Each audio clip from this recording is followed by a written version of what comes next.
since we'll go early this time since last time we started midstream. So we're learning this this whole blab. You hit it right, great. So we're learning this whole blab technology. I went got a chance to connect with Corey last night as well. I've been testing out Facebook Live. I've got Dan Evans joining. Great. Awesome. Glad to have you on board, Dan. I thought I just saw Nick Bradfield join. Yeah, so we got right now I've got you, me, Corey, Dave, Jennifer, Jan. Hey, Jan, how you doing? Hey, Nick, Dan, what's going on? And you wanted to jump on the call, feel free.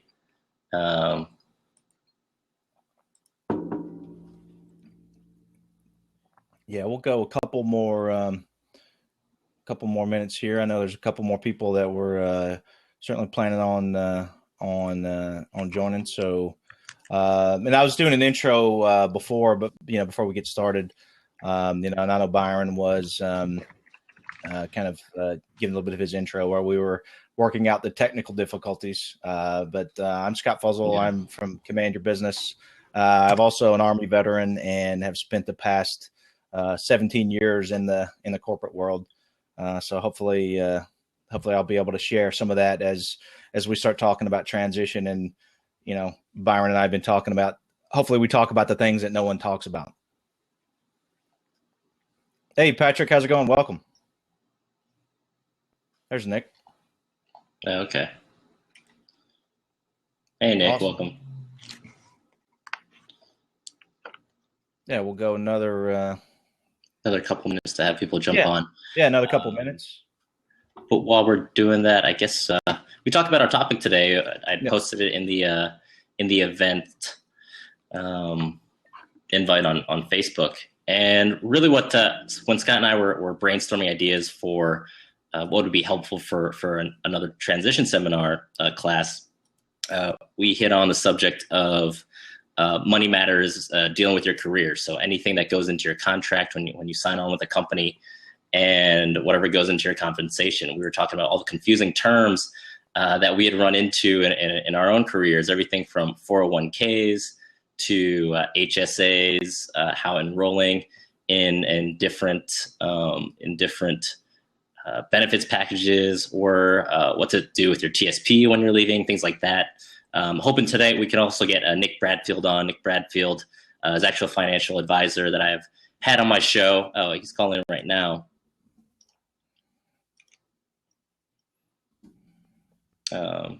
Hey, Nick. Hey, guys. Hey, what's up, Nick? Hey, how's it going? Sorry. Yeah, Nick, I was just about to introduce you real quick, actually, if you don't mind, but and then you can jump in and let people know if I missed anything. But Nick Bradfield is a financial advisor. He's also the founder of Divvy Investments, which is simplifying do-it-yourself investing for the individual investor. And I've had him on my show before. I think he's got some great insights about personal finances and what you should look at when you're leaving the military. And so hopefully we can cover all of that. I know there's a lot to talk about when it comes to money matters after the military, but excited to get started. Nick, did I miss anything? Just that I'm a complete idiot when it comes to all this this cool kid blab stuff. So I was actually listening to you guys for about 5 minutes before I figured out how to do it. So that's all right. So you were listening in on us trying to figure it out as well. Trying to figure out the technology. Yeah. I mean, I'll certainly do a disclaimer as we're talking about financial topics that, Nick might be a professional, but I am not. So anything that comes out of my mouth, investigate for yourself. I am not a financial professional. So anything that I'm speaking on is just based on my personal experience. So I am not a financial advisor for the lawyers out there. Yeah. Yeah, and our goal for this episode was really just to cover the fundamentals, just to understand, what's being presented to you, because a lot of these things we don't face when we're in the military, figuring out things like benefits packages and 401ks and trying to figure out what goes into your job offer contract. And that can be confusing and it affects your bottom line. So it's important to just understand what those things mean and how it can affect what you're signing on to when you join a company. So that's really what we wanted to cover today. But this is a live show, so if any of you guys have questions, feel free to just type it in the live chat section on the right there of your screen. You can hit /Q to start typing a question, and that'll go into the left side here where we can see what the question is, and it shares it for everybody else. And as we answer them, we can check them off. So feel free to, if we're going over something that you want to listen or hear more about, just let us know. This is that's the exciting thing about having a live show, is that we can interact, and that's one of the big reasons Scott and I wanted to do something outside of our recorded episodes where we don't get that opportunity to interact. So, you guys have anything else to add? No, I think this is all right. So Patrick says the person who says number first loses. All right, so I already lost. But companies ask for a desired salary on the application. Suggestions? Yeah, I mean, I'll jump in on this real quick, and then actually, Scott, I'd love to hear what you think from a hiring manager's perspective. So in researching my book about salary negotiation, there were a couple ways you can go about this. It depends specifically on what the company's asking for. If it's desired salary and it's an online application, you could always write not apply. You could also write flexible, negotiable, things like that, something non-committal, so that you don't get screened out, but you're also, you don't put a number. What they're really looking for there is they're looking for a number where they can say, hey, we're going to screen you out because it's too high, or if it's low, then that's something that they can anchor you to. Now they know that they don't have to go really high when they offer you a job offer. But because it's online, it can also not allow you to go forward if you don't put in a desired salary. So the other thing I suggest, of course, at that point is to do your research, see what's the range in the industry, and put something reasonable, something average or slightly above average. And then it's not a number that you're going to tie yourself to. It's something that later on you're going to say, hey, now that I know more about the job, these are some of the considerations I'd like to make when it goes into my compensation. So don't just put anything. It's something that it's worth thinking strategically about. And Patrick, go ahead. Sorry. No, go ahead, Nick. I found that Glassdoor.com is a decent resource. I mean, if you throw out the high end and throw out the low end, you get a decent range. You can at least get an idea, and you can always throw that question back to them. Say, well, just so I make sure I'm not wasting your time, what is the range, and try to pin them down. Yeah, no, I think that's great. And another thing, kind of, I guess, a nuance on the question is, if the question is, what is your current salary? Don't tell them something false. Don't tell them that you're making $250,000 a year if you're currently making $50,000. So if they're asking for your current salary, don't give them a false answer. The HR managers today, they're going to look, and as part of the screening process, they're going to find out. That doesn't mean that it can be, they can, do something off of that. And I believe from a legal standpoint, I think they can ask that question. But if you are asked that question, don't give them a false answer, because they'll find that out. Yeah, it's kind of, I don't know if we're overthinking like a very simple question, but it can be like that, right? Like it kind of, like if I'm on the site, it kind of depends on how nuanced I think their hiring practices are. If it's just like a form letter or some Google Doc, then I'll just put whatever. It's one of those, like, I'll talk my way out of that situation once I get to that next level.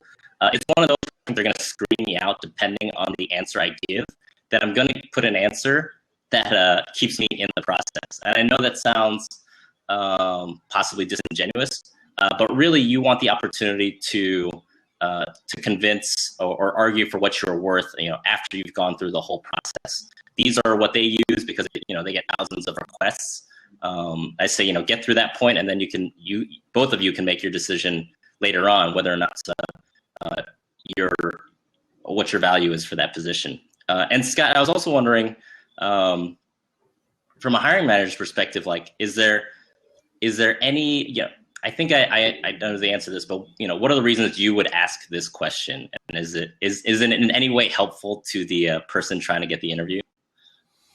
From a hiring manager standpoint, I mean, I think you already nailed it. It's trying to screen people out, our expectations out of reality. So if I know as a hiring manager that the job that I'm interviewing for, that's on my team, it has a range of, call it between $50,000 and $60,000. If you're looking for $85,000 a year, I already know I don't want to waste your time, and I don't want to waste the interview time as well. So that's one of the things from a hiring manager standpoint that's really used to screen. From most, at least my experience with most companies, there is kind of a low range. There is a range for job descriptions, so they're not going to bring someone in. At least the companies that I've worked with kind of lowball someone and bring them in well below the range, just because then that creates HR issues in the future if someone gets brought in, well below the range. So that's something to keep in mind also. Yeah. Hey Scott, for the right person on that range, say it is $50,000 to $60,000, for the right person, do you think in general they would go 65 or 70, or what's kind of the high end of the stretch there? Honestly, it depends on the company. Probably for, the roles that I've interviewed for and being a hiring manager for, if there was 5K and if there was just this absolute rock star that, hey, we've got to get them in, the range is 60, they need 65 to get the job done. In a lot of cases, you're going to make the moves to perhaps get that person in, or there's some things that you can do from creatively. Can you do a 5K signing bonus or something to get them in the door to help that person if it's the right person? Because you also have to remember the hiring manager, the company hiring you. Certainly, it costs them money to continue to look for a new position. They've got an open position that's probably causing them headaches or issues or other problems because the position is not filled. And if they got to go back out, interview another pool of candidates, use another recruiter, it's going to cost them money as well. So, there is, depending on the company, from my experience, there is room. Yeah. I see a bunch of comments in the side, and I won't read them all since if you guys can see them, but just to cover some of the comments and to, I guess, close out the question for Patrick. As far as, so when I think about the desired salary question, I think about, the answer I'm going to give is going to be what's most advantageous for me while being as honest as possible, right? When you talk about compensation, there's a range. You could take just your base. Here you could say, is it your last check or your current passive income? It could be your retirement. It could be, if I consider all the benefits packages and estimate it. It kind of depends on what the question is asking and how much leeway I think I have with that question. And when I say, what's advantageous for me, I'm going to provide an answer where I think I'm going to go. If it's a job that I want, what's the next step? What do I need to do to get to the next step in the process? I'm not trying to be disingenuous, but the reason they're asking you that question is so that they can screen you out. I can't imagine any other reasons that they would really need to know what your desired income is. So you have to be strategic with it. There's probably a range of answers that would work from, hey, you add up your checks, or you think you find out, you do your research and see what fits in the industry, and you pick a number and that's what you put down. Just be able to justify it later on, that, hey, this is what I found to be, what I want to be as my desired salary. I think it's reasonable for this market and this industry. Or if they're asking you what your prior salary was, hey, this is what it is when I add up and consider all the benefits and things like that. So I hate to not give like a, hey, this is what you should put down, but I really think that ultimately you have to think about it strategically and as honestly as possible, because if you don't do it strategically, you'll get in trouble in the long run. You won't get the best offer for yourself, and you don't do it honestly, then you get found out later on, same thing. You won't get an opportunity to move on. So agree. Hope that helps. Yeah, no, and Patrick said that's a good answer. So awesome. All right. Yeah, it's a good start. Yeah. Well, when we were looking at our list of topics, actually, we were going to jump into, so when talking about compensation, some of the things that are a little bit more the nitty gritty. One of the things that I didn't understand was the 401k packages that are offered by most companies nowadays. I was wondering if Scott or Nick, if you guys wanted to jump in on what people should think about when they are told, hey, this company's got a 401k package. Good deal. Nick, I mean, you want to jump on it or? Sure. The first thing there, if you do go to a company that has a 401k, if they have any sort of match, there's a million different variations depending on the size of the company. But whatever the match is, right off the bat, at an absolute minimum, you have to do the match. That's the only free money that exists in the world that I've found anyway. I mean, you just have to do it, and it adds up so quickly. Yeah, can we go into real quick, Nick, the what the government allowed contributions are for the individual, and then some variations about how a company would match? Sure. So a 401k is, there's usually two options. There's always one option, which is pre-tax. So you would put money in before they take taxes out of your check. Another option is a Roth 401k, and those are becoming more popular. Not all companies have them, but usually if they just have one, they would have a regular one. The Roth 401k comes out after you've paid taxes on your check. Now, the amount that the government will allow you to put in a given year is $18,000. So you can put up to $18,000 into your 401k. And a company may say, we'll match, this is a random number. So they may say, we'll match 50% up to 5%. So what that means is if you put in 5%, they'll put in 2.5%. If you put in less than 5%, if you put in 4%, they'll put in 2%.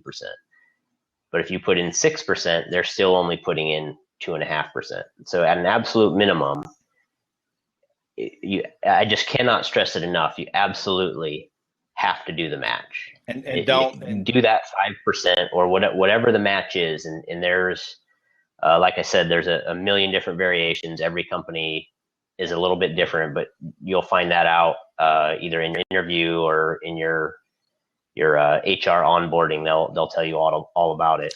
And something you should ask about as you're interviewing, because an interview, we talked about, that's a two-way street. So you're interviewing the company that you're talking to. So, find out, because that 401k over time, if I had, gone to my first company and had not started contributing into a 401k, there could have been a huge financial loss. So don't go in as well, and don't say, well, you know what, I'm just going to get my feet on the ground and I'm going to wait 6 months and then I'm going to start contributing to my 401k.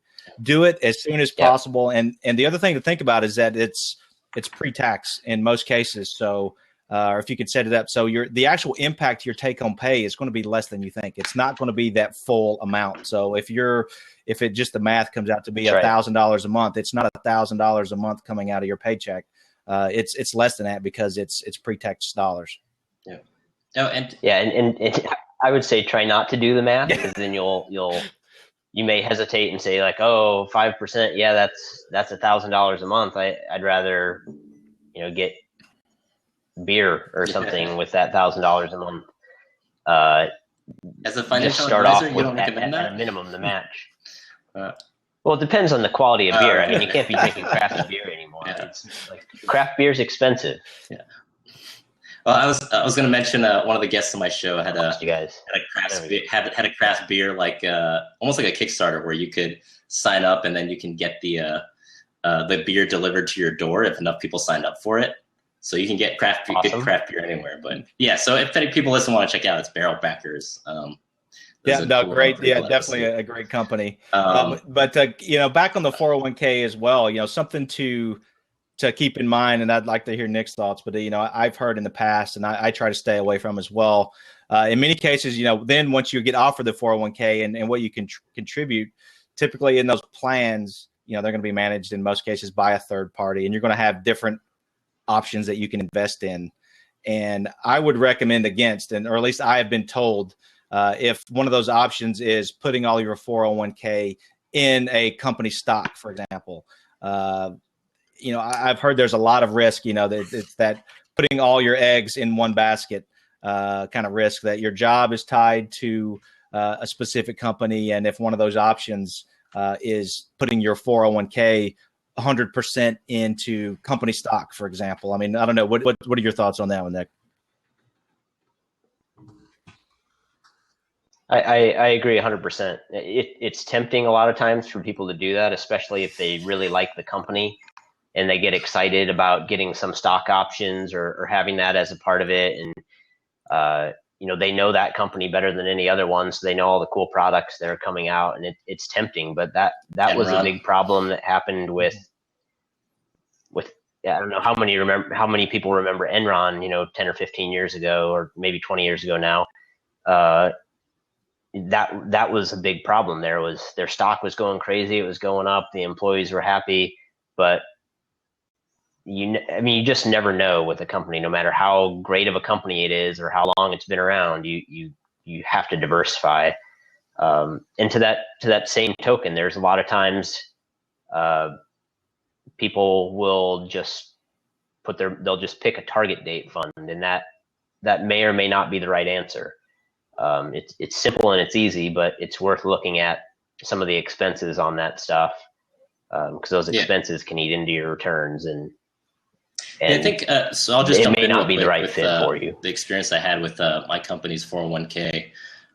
One, it was worth asking or learning more about the 401k package as part of the benefits package before signing on to the job.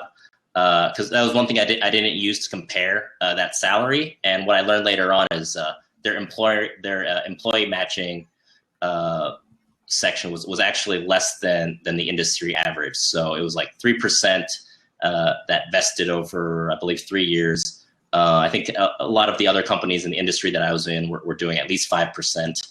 So over the long term, if I was going to stay there for a while, that definitely would have made a difference.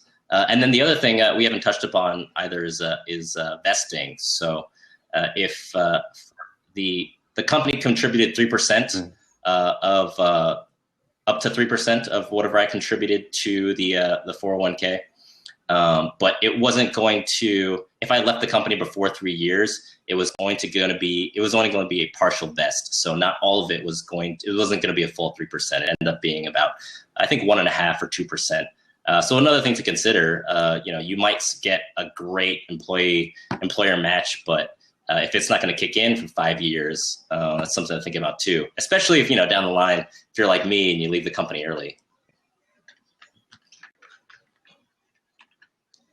Yeah, if you can, I would stay for the vesting if you can. There were stomach it that long. Obviously, times when it would vest like up to a certain amount. So I made sure I wasn't like a week or a month beforehand. I at least hit that next level, and then I was like, all right, now I can leave. Right. And then that's one of the things that's good about, if you get to that vesting period or whatever you get to, you get to keep anything you put in. So anything you put in and the returns you've got on that investment, regardless of what the company matches, you always take that with you.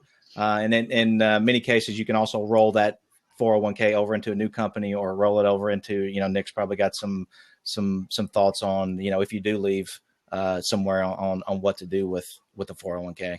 Yeah, actually, as a segue, I think sure. For the 401k, the program that I was in, Nick, you were talking about before, you're kind of limited to whatever the brokerage company that's managing that 401k, what they offer for the most part. I was given a choice of like 5 funds, and that's all I could do. Once I left the company, I could roll the 401k into something else.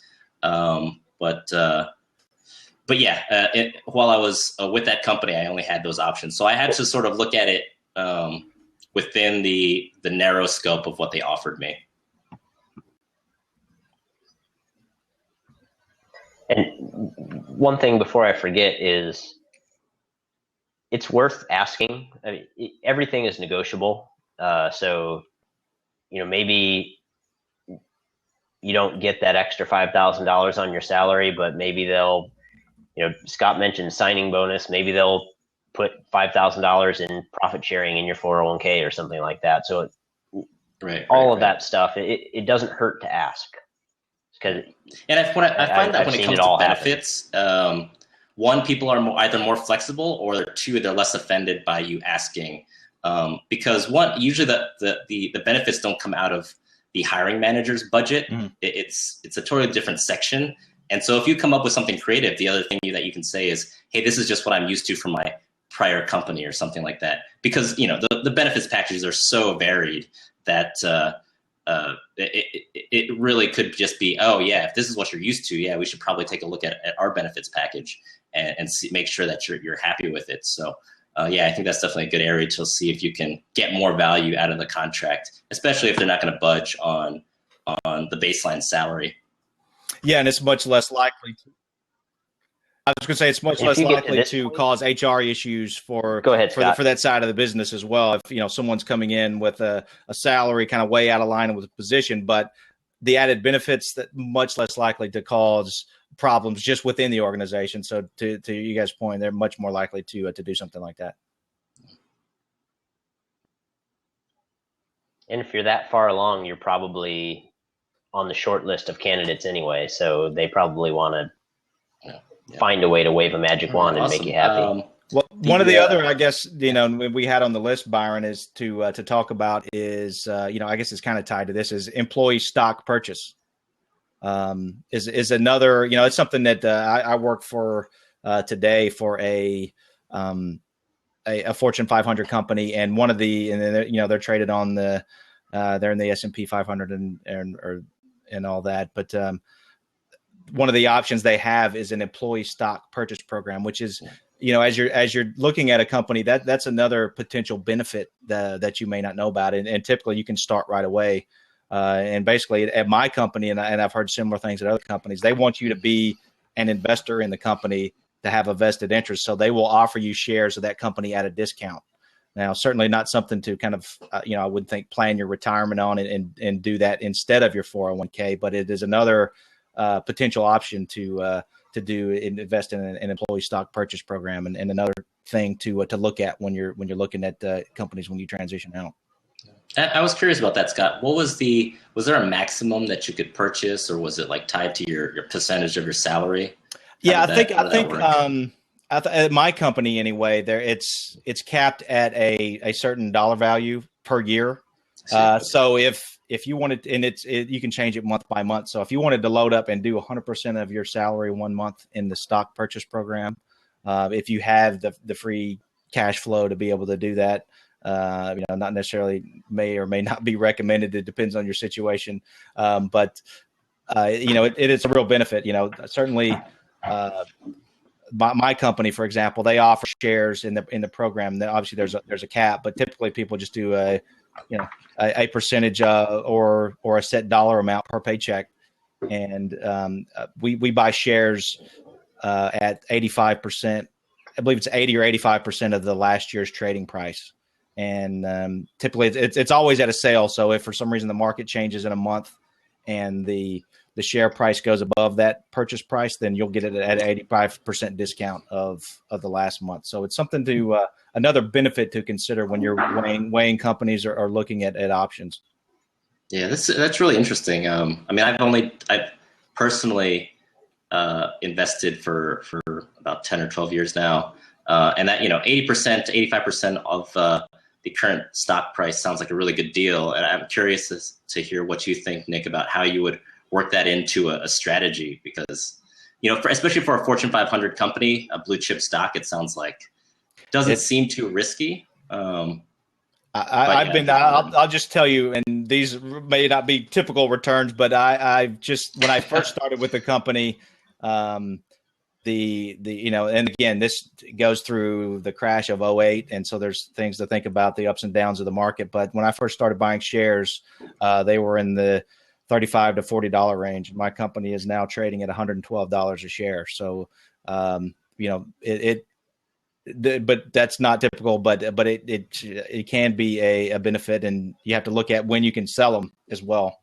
Oh, right. So there's rules about when you can sell employee stock purchases.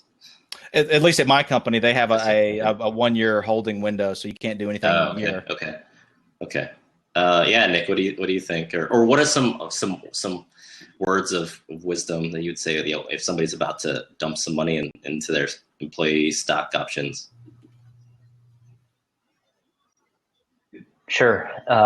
Well, first of all, just because a company is a Fortune 500 company does not mean see Enron in the previous. But yeah, exactly.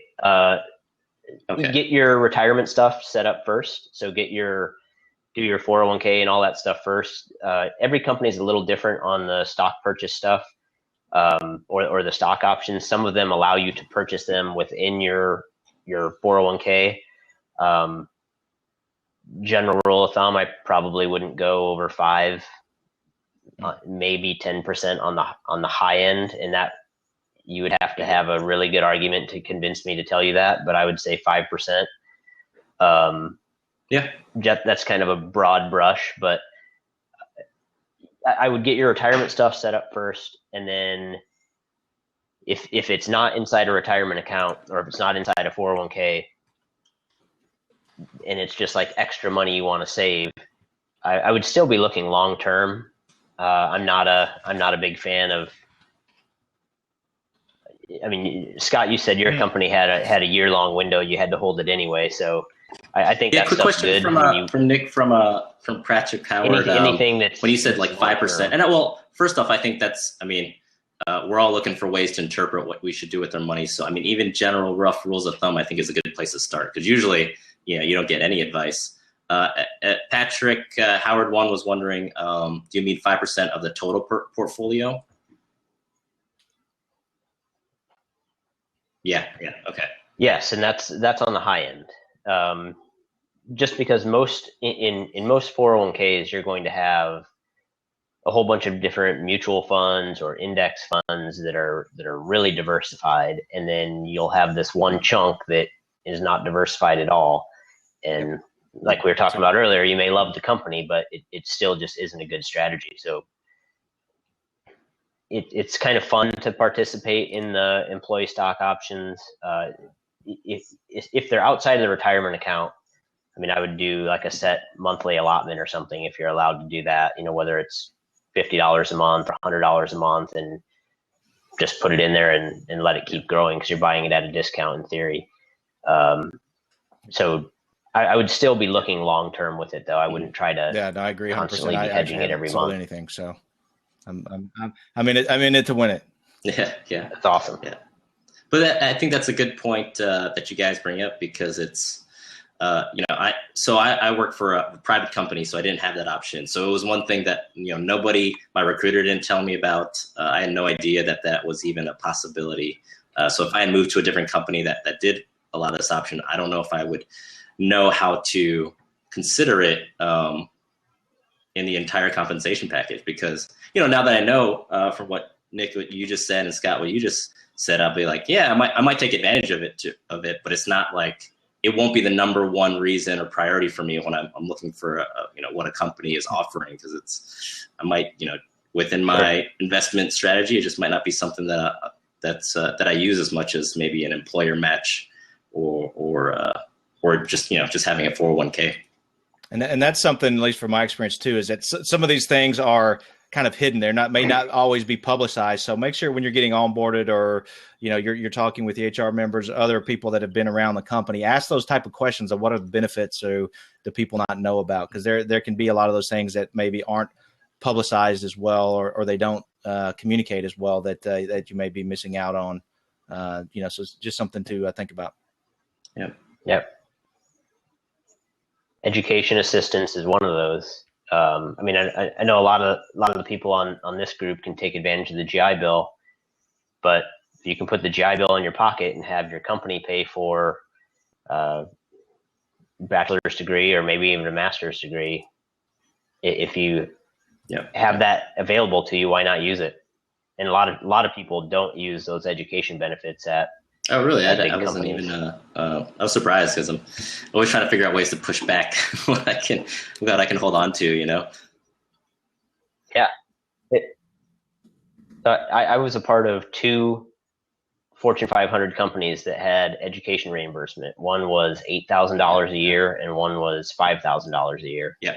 Or up to those amounts, and there were huge amounts of people that did not use them. I only know one other person who used them in either of the companies I was with, and I was in regional headquarters. So I think that's another great point. People for, just like, weren't when using you're evaluating compensation, like, are you actually going to use it? Them offering 5,000 or 8,000 is great, but I think some people just know that they're not going to go out and use something.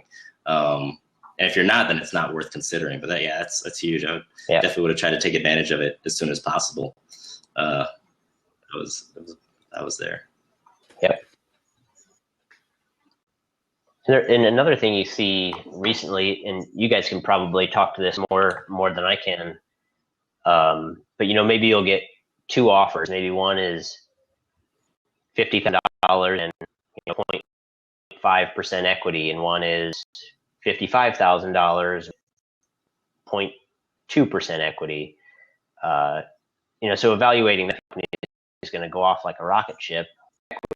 Equity, it doesn't sound like a lot. That extra 0.5% or 0.25% of equity, that may be worth taking $5,000 less to get more equity. That's a real tough one. Yeah, and I think that goes to your point too, Nick. You talked about earlier about thinking long term. Don't think short term. Don't be short sighted and see, well, I'm going to make X more per paycheck versus looking at 5 years down the road. That $5,000 may have cost you, $50,000, $100,000 or more dollars because you didn't opt to take the equity and you took the extra $5,000. So definitely something to think about. Yep.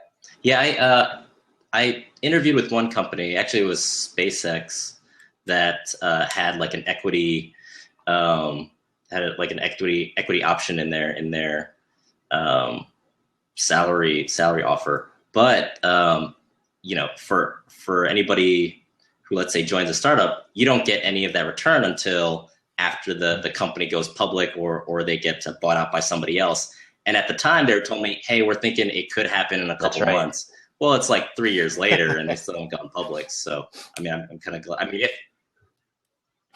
never happens. Right. They think it's going. So definitely worth considering. Like, doing your own assessment too of what you think like that company will do. And if you can hold off, I'm sure if I had joined SpaceX and 10 years down the line when they do go public, I'm sure it'll be great. But if you need that money right now, then that's a long time to wait.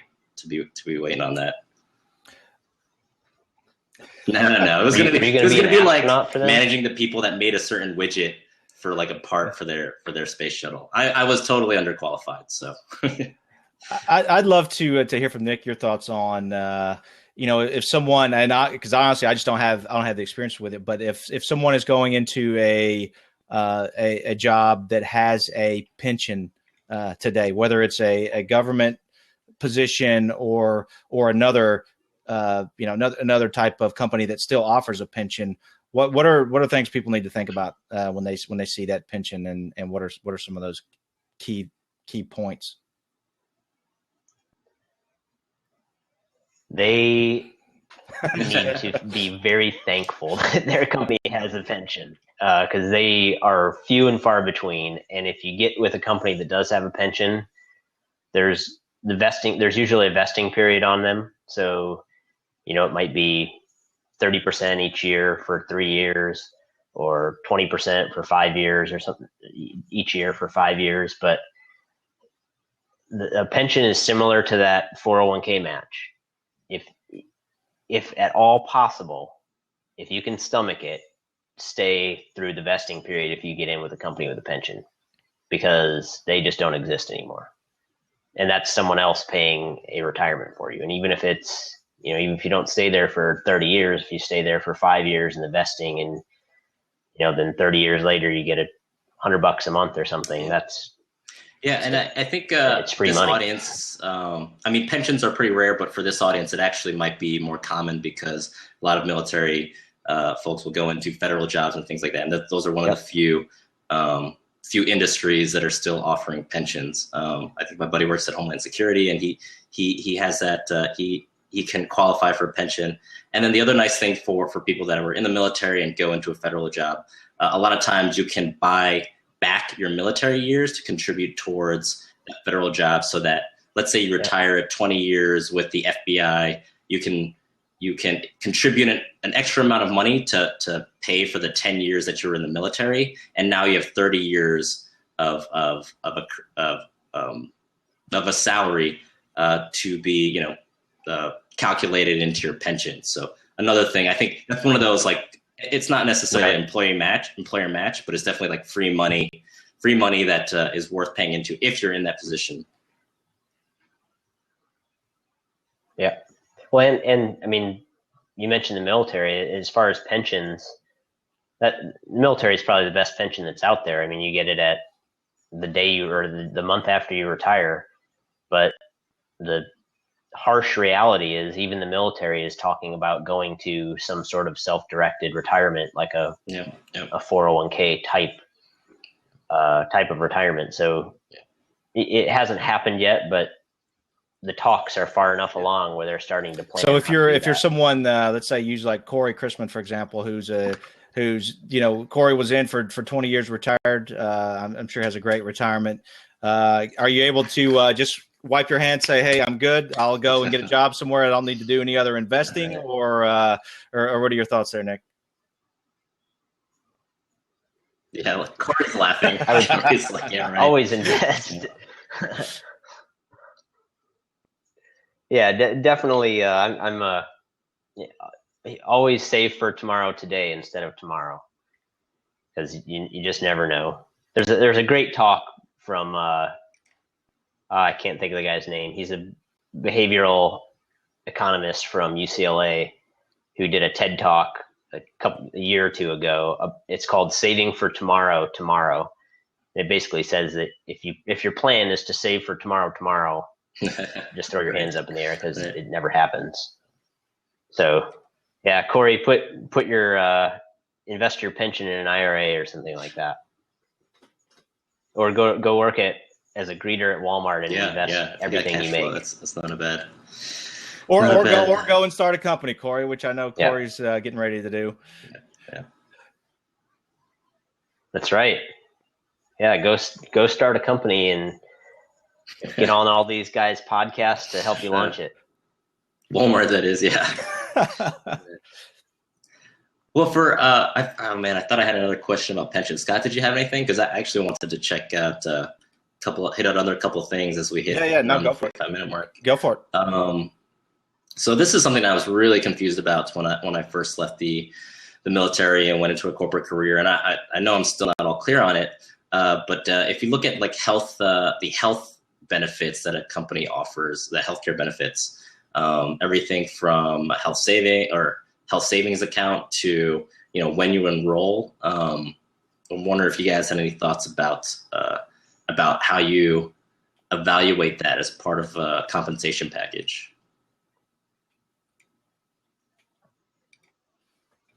One of the things. Maybe it'd be easier if you broke it down like the first thing I was offered was an HSA, and I had no idea whether or not it was worthwhile for me to put money into it. So what is it? Because I think I remember we chatted about this, Scott, and you said your company did offer that. Yeah, it's one of the things I would say is looking at what are those options. Is it HSA only? What is you got to look at your current situation. Do you have a family? I didn't know they had that. Okay. Do you have a family? Do you have children with certain medical expenses or issues? Are you young and typically don't have a lot of foreseeable medical expenses?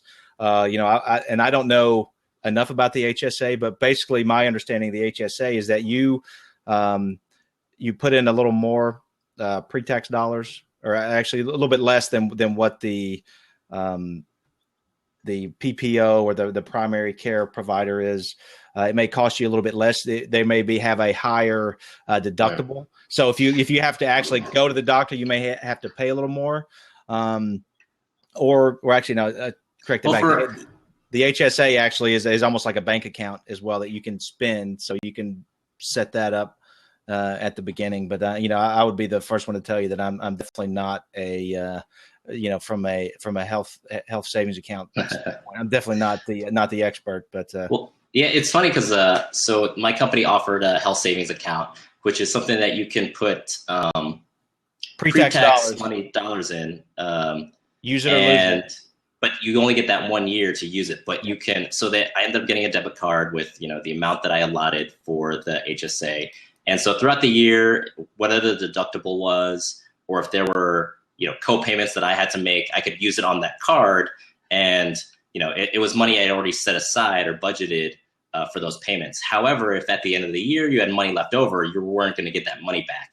And it was really hard to get anybody to give me an answer on how much I should estimate, because it's so situational dependent.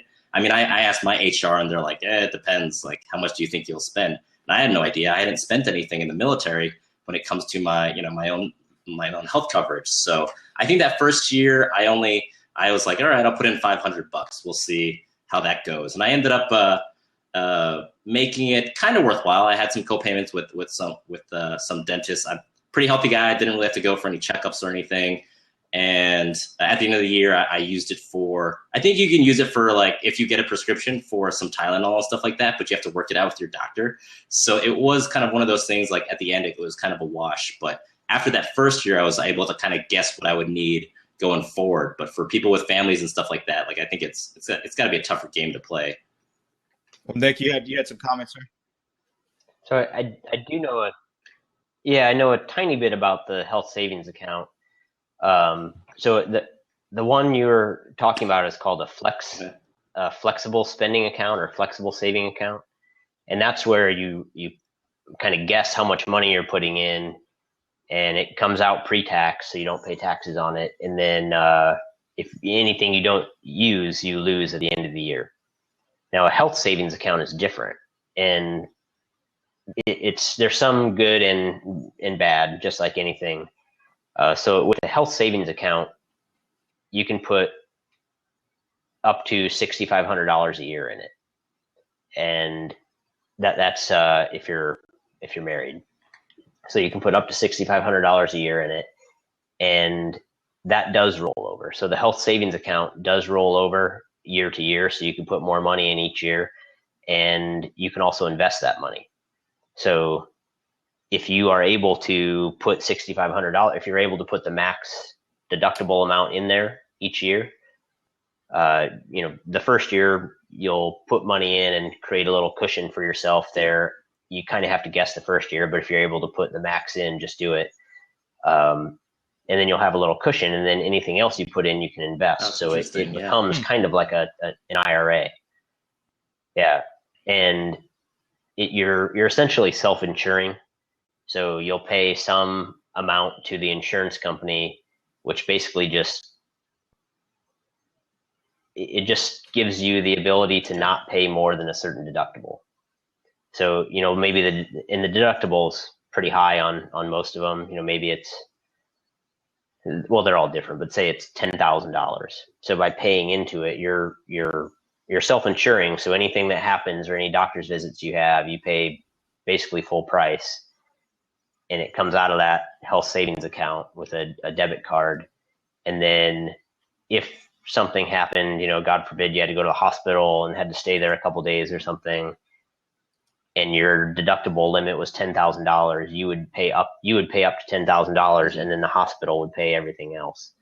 So it's kind of an insurance policy where you're self-insuring up to a certain limit, but you can invest that money. For any of the gains, can those only be used towards, like, medical coverage, or is that something like down the line it can come out as retirement?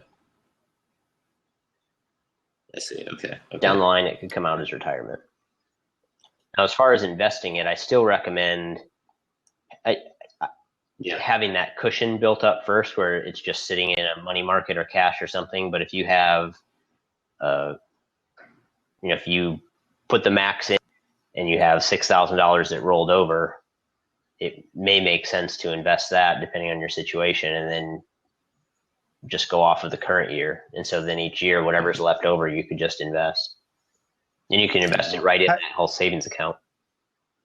Patrick was asking if a HSA is useful for a retiree with TRICARE Prime. He's got major care at a base at a major military hospital. That one, I don't know if either one of you guys have any experience. I know little to none on TRICARE Prime, so I don't know much about TRICARE Prime. I mean, I think TRICARE Prime is. I mean, from what I understand, TRICARE Prime is your medical coverage. So I'm not sure if you would need if you would need. I mean, well, except for if it's unless you want to invest in an HSA, which I don't know if you'd want to do that in addition. I will say, Patrick. So, for example, for me this year, I was enrolled in the VA healthcare system. When it came time for taxes. I mean, it qualified. I didn't need to pay for private insurance or anything like that, and I didn't need one from an employer. Yeah, I think that might be better advice from Corey. Take that HSA money and look to invest elsewhere. Because really, I mean, what would you be using that unless what would you be using that care for unless you wanted the option? And Mark had a VA had a comment on VA CFR. I'm not sure that I know what that is. What that is, Mark, or is that just another name? Okay, so I think the reason you would do an HSA there is if you had it would be a way to invest more money in a tax advantaged account. If you had already maxed out your IRA or in 401k in your retirement accounts, it's a way to get a tax deferred investment. Yeah, I think the way I would think about it is like if everything else is in line, where you're like your IRA, your 401k, and your healthcare is all covered, and you've still got money left over, and you're not going to go buy a rental property, then maybe consider like an HSA. Yeah. But if you're trying to think about one versus the other, I mean, if you've already got TRICARE, I don't think you need to worry about the additional coverage unless there's some special situation. That's probably something that you could talk about with. I don't know. You probably want to talk about that with somebody who deals with specifically insurance, health insurance. Yeah. No, great discussion, great points. I think I appreciate everyone's comments there on the side, and Corey, Patrick, and Mark, and everyone jumping in. Definitely some good experience in the room and good thoughts. And Mark was saying if you have a service connected 38 code of federal regulation covers it, so it's a good place to look at.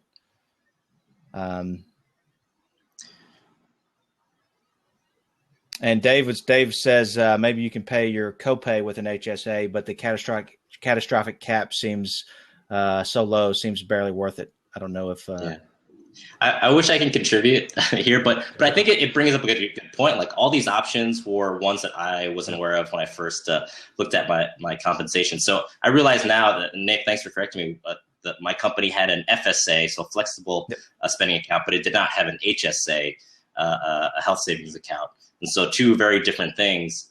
And looking back, I had no idea whether it was good for me or not when I was evaluating it. So, I mean, I'm hoping people are seeing that there's some things worth exploring more when they look at, what their company is offering as far as benefits packages. Absolutely. From a PPO standpoint, the other options are kind of the traditional HMO. You need to ask about things like copays. What are the copays? What are, how much do you have to pay for emergency care? What are the deductibles that you could be liable for in a year for certain things? What does it cost to add family members? All of these things are certainly things that you should ask and look for, because it could vary widely. And what may seem like a good salary may not seem nearly as good when the healthcare benefits are pretty poor and you have to pay out of pocket to get some additional coverage. Yeah, that was another thing that shocked me when I got out of the military. Is like, how much like healthcare coverage is if you were to pay out of pocket, and how much it varies, even within your own company's plans, because they had different options for if you had dependents or not. And it was a whole nother layer of things to deal with when I was leaving the military that I wasn't expecting, because I didn't have to deal with it before. And self-employed, there are many things that are great about being an entrepreneur. That's a whole other can of worms. Yeah. I just dealt with that this year. My first year filing taxes was pretty much a self-employed individual, and it was strange. That was we'll get into that in another episode. Yeah.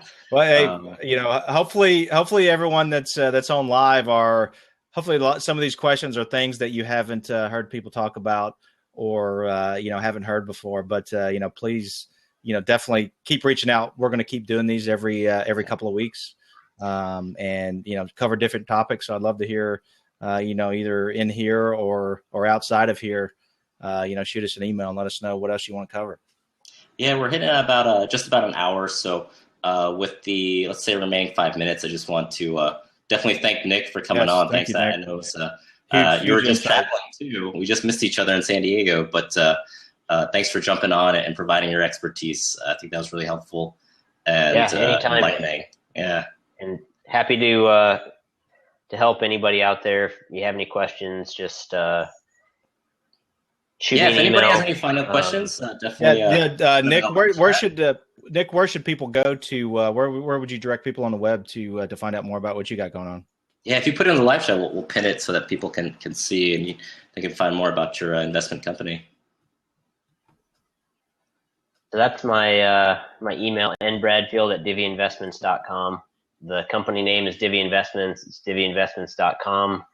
I have I recently stepped into the social media world. I'm kind of primitive in that way. Dan Evans helped me out a lot, so I don't know if he's still on here, but he helped me out a ton and kind of. I saw you ran into Dan at the airport, and we're on the same flight. I saw via social media the other day. Yeah. Yeah. So the craziest part about that, I'm standing at the airport, and I was kind of scrolling through his site. And he probably had some tracking thing on me and was like, "Hey, Nick, there's a lead, there's a lead generated right there," and he had sent me a message. I recorded a podcast with him, and he said, "Hey, our podcast is going to go live on Thursday," and I said, "Oh, sorry, we didn't get a chance to meet up while I was in San Diego. I'm at the airport about to board a plane now," and he said, "Hey, where are you at?" And I turned around, and he was standing right there. So that was creepy, really, really random. But yeah, he's awesome. He helped me out a lot. And what are your social media handles? Are you you're on Twitter and Facebook? Because we'll tell people on this episode, go check you out right now. Yeah. So Twitter is @Divvy INV. So DIVVY INV.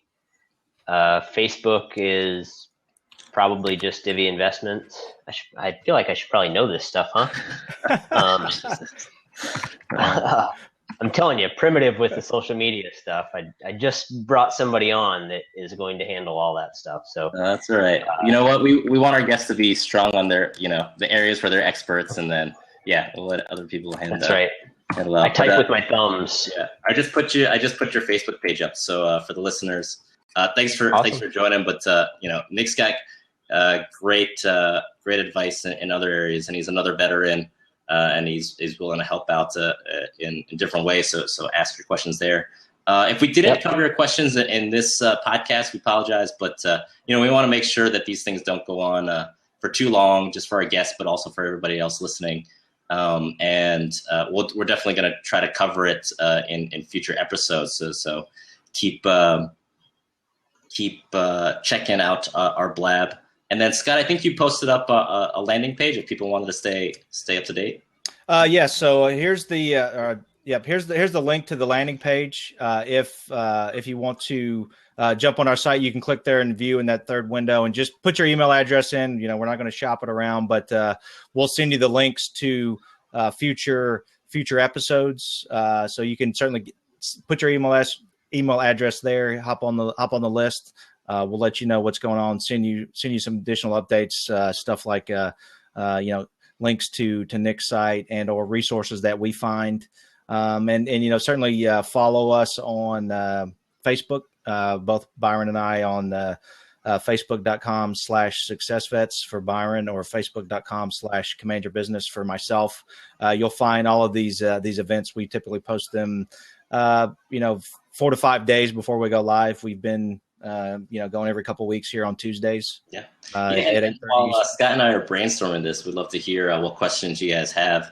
So if you let us know during the week, we'll definitely probably figure out a way to get somebody, either an expert in that field to come on, or we'll do the research to put that information together.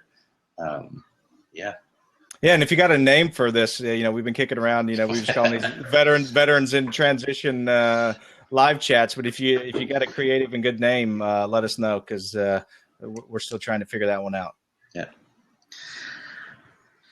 Yeah. Anything? Any final questions? Anybody out there in the? One more thing. The recording I'll put up as soon as I get it back from Blab. So if people want to review anything, they're going to be able to check it out. They just go back onto blab.im, and if you're following me or Scott, I think it'll be in our profiles, and you'll be able to get the recording. Or if you sign up for the email list, we'll definitely send it out there so that people know when the recording is up. And I would also recommend that both myself and Byron and Nick click on our profile and hit follow here in Blab, but also the guests that are in the room at the top. So, Corey, Chrisman, Jennifer, everyone click follow. I recommend that you follow everyone here, and you can kind of get updated and notified when they go live. Patrick, Mark, everyone. Thank you guys. Dave, thanks. Matthew, thanks everybody for joining. Appreciate the questions, the insight, and what you guys added to the conversation, and certainly would love to hear more, and love to hear it. Thanks, Patrick. Appreciate that. Thank you, Mark. I have a somewhat shameless plug. Go for it, man. No, thanks for coming on. But I'm starting a newsletter next month, so if anybody's interested in that, I would love if you signed up. But more importantly from that, if there's anything specifically that you would want to see in a finance newsletter, just let me know. So I'm open to ideas there. Great resource. Definitely follow Nick. I mean, this financial piece is is something that you can't take lightly at all, because it's your future. So definitely take it serious. Thanks for having me, guys. Thanks for everybody for joining. All right, everybody. It's been great. See you on the next live webinar. Thanks, everybody. Appreciate you joining. Right. Take care, guys. Bye. So I guess, Byron, we just hop off here.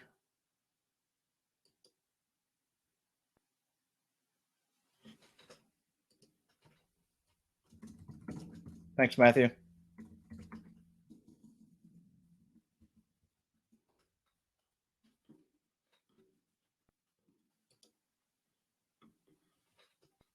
All right, I'm jumping off here, and I'm assuming, Byron, this will eventually kick it off. So thanks, everyone. Hey, thanks, Corey. Appreciate it. We're gonna have to get you on here one of these next one. You and Jennifer, I know you guys have some good insights as well. We'll have to start thinking about some topics there. All right, take care, guys. I'm gonna jump off, and then we'll see if this kicks.